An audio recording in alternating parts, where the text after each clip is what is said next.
there's a beautiful commonality in every religion and every spiritual path.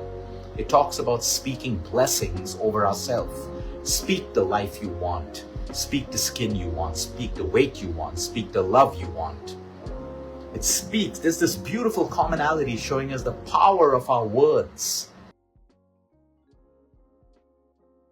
Today I want to talk about how we as humans sometimes tend to reject ourselves to a state of feeling so non-deserving that nothing really works for us anymore. Let me give you a simple example. A young girl, a lady, a man, a young boy who looks in the mirror every morning, every night, and just says, I hate my body. I hate my skin color. I hate this acne on my face. I hate my nose. I hate my hair. At that point, they send so much of rejection, self-rejection, through their subconscious mind to every one of those trillion cells in the human body. Now, I'm not here for us to be toxic positive. Maybe you don't like your skin. Maybe you don't like your nose. Maybe you don't like your color. Maybe you put on some weight. Maybe you want to put on some weight. It's okay. You don't like your body. You don't like your skin. That's for you to know. And it ends there. Now, what action can I take? What can I do to maybe lose that weight? What can I do to put on weight? What can I do to maybe make my skin better? Can I clean up my gut? Can I eat better? Can I sleep better? There are always some actions that you can take. Now go ahead and take those actions. It's okay to recognize the problem. It's okay to say that I don't like this, but then move straight to action, because it is not serving us to constantly say negative things about our body, our mind, and everything else. The moment we start, there's a beautiful commonality in every religion and every spiritual path. It talks about speaking blessings over ourselves. Speak the life you want. Speak the skin you want. Speak the weight you want. Speak the love you want. It speaks. There's this beautiful commonality showing us the power of our words. Every word that we speak is like a little seed getting planted in your subconscious mind. You could be planting good seeds that uplift you and grow into something beautiful, or you can be planting seeds that slowly destroy you. If you're a parent, you're constantly telling your child, that child's better than you, this child got better grades, look at your sister, she's so much better than you, you're so stupid, you don't understand, lose some weight, no one will marry you. What are you doing? You're planting negativity in your child or your young teen's subconscious mind. The subconscious mind doesn't know the difference between reality and imagination or fantasy. It doesn't know the difference between a truth and a lie. Eventually, you start to believe and behave like that. What happens when we look in the mirror every day and we put ourselves down? Not only do we start sowing these seeds of negativity, but our self-esteem goes rock bottom. Like I said, I understand. You don't like your skin? What can you do about it? Go and do it. You don't like the weight that you've put on? Find out a plan, get onto an action plan, and lose that weight. You don't like the relationship you're in? All right, that's fine. Accept it. Going on every single day, calling up your friends, messaging your friends, cribbing on social media, cribbing at every kiddie party, cribbing in social meetings that my husband does this, my wife does this, my boyfriend does this, my girlfriend does that. Is it really solving your problem? Or are you just building more and more negative patterns about a problem that you already know exists? But what actions are you taking? Is all the cribbing in the world going to solve your problem? If yes, please go ahead and keep cribbing. Is all the whining that you do going to solve your problem? Please go ahead and keep whining. You looking in the mirror and degrading yourself and your body and rejecting this incredible gift of life that you have. You've rejected it. On so many of my consults over the years, I have people coming and saying, hey, Luke, I just want to be accepted in my relationship. I just want to be respected in my relationship. I just want people to respect me, treat me better. And as we go deeper into our consults, these people don't even accept themselves. They don't even respect themselves. If you can't accept yourself and you can't respect yourself, you don't know how to accept and receive from other people. And sometimes we have couples in front of us with people, and I can see that person's trying their best to accept and respect, but this person can't see it. Because how can you see respect and love when you yourself can't accept yourself, you yourself can't love yourself, and you yourself cannot respect yourself? It comes down to simple things like acceptance. Today, your homework before you sleep, and it's a very powerful practice. I make most of my clients do it. Okay? What is it in your life right now? Your life, your work, your relationship, your health, whatever it is. What is it in your life right now that you are not accepting? You're resisting. And you know that if you even just build some acceptance towards that, your life can dramatically change. You may still have problems. You may still have that spouse. You may still have that, job you don't like. But how is your life going to change? Too many of us are in a state of resistance. We resist the way we look. We resist the weight on our body. All right, you put on some weight. All right, there are ways to lose it. The very fact that you put on weight, you can lose it. It's going to cost you maybe some discipline. It's going to cost you some dedication, some consistency, a little bit of money, whatever it is. But you are building up your own resistance. When people come to us with disease, I understand. You got the disease, you can go through denial, you can go through anger. Yeah, I wish you didn't get the disease, but at some point you need to understand that I need to reach acceptance that, okay, I got this condition. Because if you're in a state of constant resistance, your medicines are not going to work effectively. Your nutrition is not going to affect. Nothing's going to work in a state of resistance. What is a state of resistance in the human body? It is disharmony. When you're in a state of resistance, think right now, all of you. Think of whatever or whoever you're resisting in your life. How do you feel? There's disharmony in you. There's chaos. There's resentment. There's guilt. There's anger. All of that happens in a state of resistance. It's okay to have this, but it cannot continue.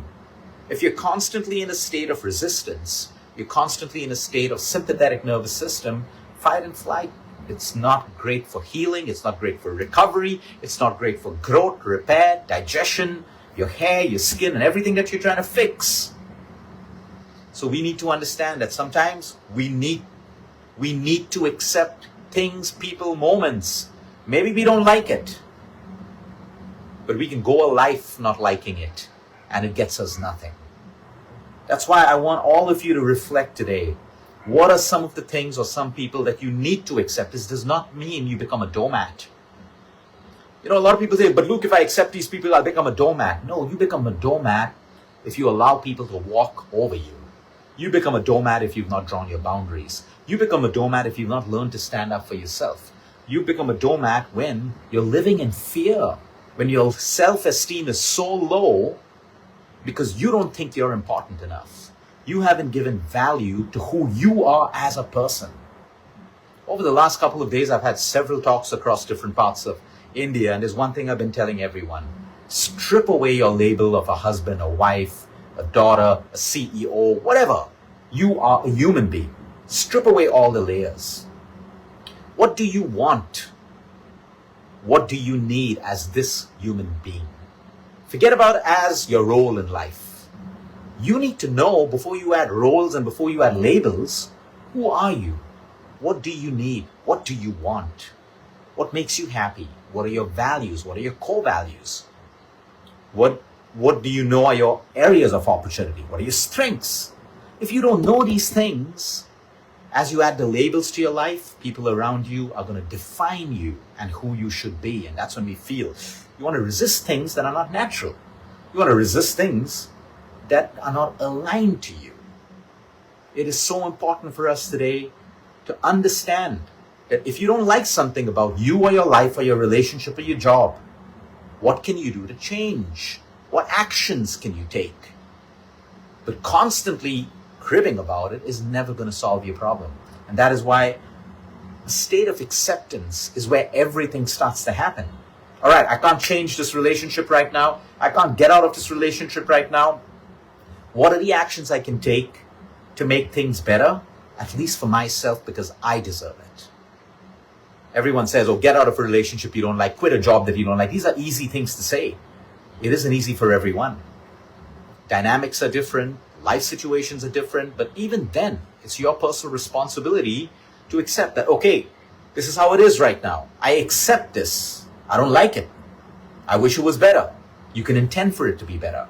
But right now, I need to accept it so I can be in harmony with myself. Make better decisions, take better actions. The world today, wokeism in the world will encourage you to constantly cancel people, judge people, troll people, belittle people, shame people, it's only making you weaker as a person. It's only making you weaker as a person. When you start to understand who you are, and when you start to understand that I need to be in a state of acceptance, something bad happened today, all right, I'm in a state of acceptance. What actions can I take? What parts of my relationship can I change? What parts of my health can I change? But if you're in a state of resistance, you will never be in the space to make the right decisions. And when you're in a state of resistance, the decisions you make will come from a space of fear, self-doubt, desperation, frustration. And that's when you have a whole market that can sell you a ton of stuff in the name of desperation. Yeah, take this pill. It'll change your skin. Take this injection. It'll make you lose all that weight. Take this antidepressant. You feel a little bit better. For the people who need it, it's great. For the people who are not willing to do the work, you're getting fooled all the time. The point is, there's a whole business world out there feeding on people's insecurities, resistance, which leads to frustration, desperation, and I want a quick fix. I need instant gratification because I'm constantly in a state of resistance. So acceptance is your superpower. Today before you sleep, break down your life into health, relationships, love, whatever it is. And now look, wherever there is stress, you will find that there is resistance. Because the definition of stress is nothing but your resistance to a person, a thing, an event, an idea, something you saw on social media. Your stress is a resistance to that. Your friend does well in life and suddenly bought a fancy car and a house and you're feeling stressed and envious. It's your resistance to that person's success. So everyone's trying to find out techniques and tools to reduce stress, and let's do more meditation, that's all great. But you know I'm a fan of addressing the root cause of every problem. Where you have stress in your life, you will find something or someone that you are resisting right now. And if you start to work with that, very simple, first identify it. What am I resisting? How do I move from a state of resistance to acceptance? And you will find only one answer. There are certain actions that you should take.